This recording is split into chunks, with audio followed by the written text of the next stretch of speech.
It's finally happened. A real Christmas miracle. That one elusive 50p every collector wants. The 2009 Kew Gardens.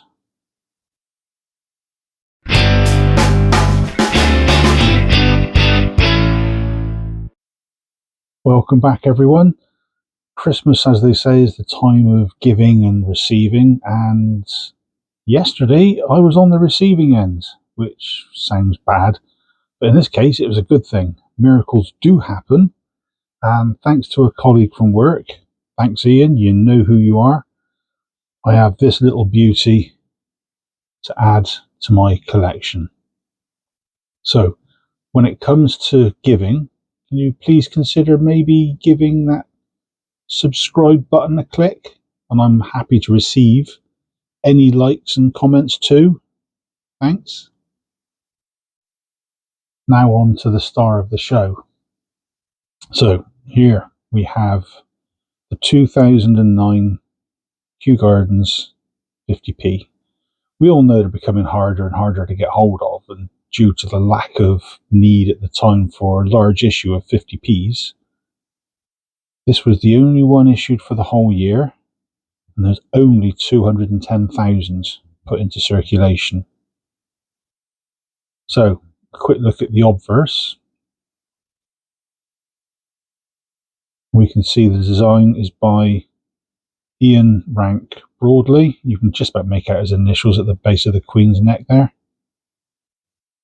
And the reverse, probably more recognisable, and that shows the Chinese pagoda at Kew Gardens with the dates 1759 and 2009, and that's to mark the 250th anniversary of the foundation of the Royal Botanical Gardens at Kew, with the word Kew at the bottom.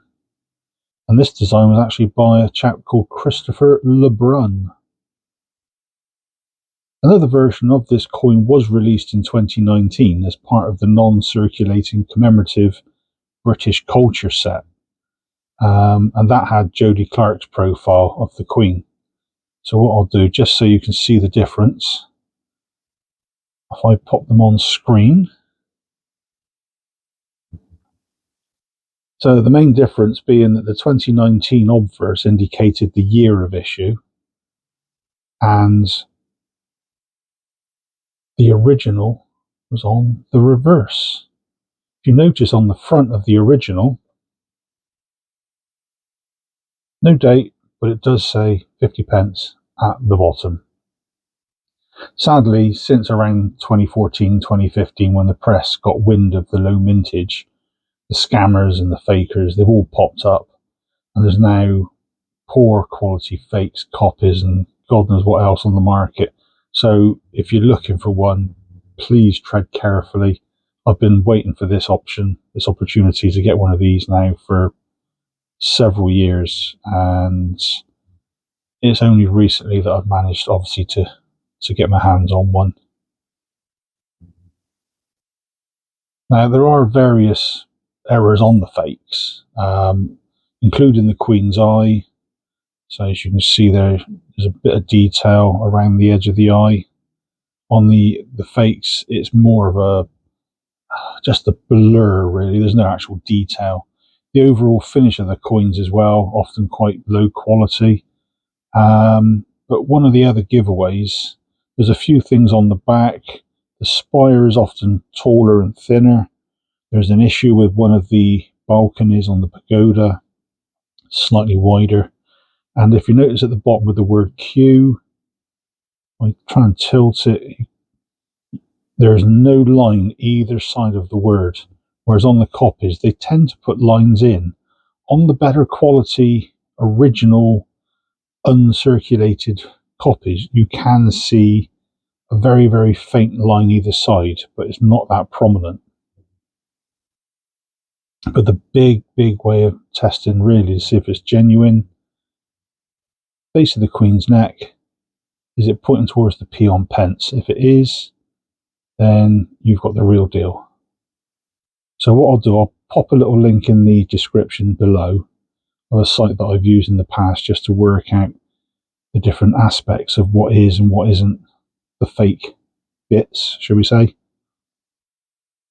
Hopefully that will guide you as well.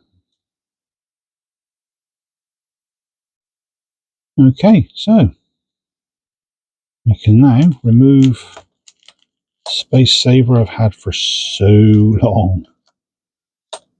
Pop in the new edition.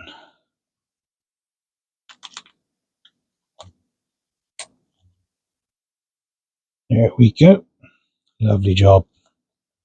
So that now just leaves me with getting hold of the Atlantic Salmon 50p as the latest circulated coin. Then I've got all circulated coins since 1997.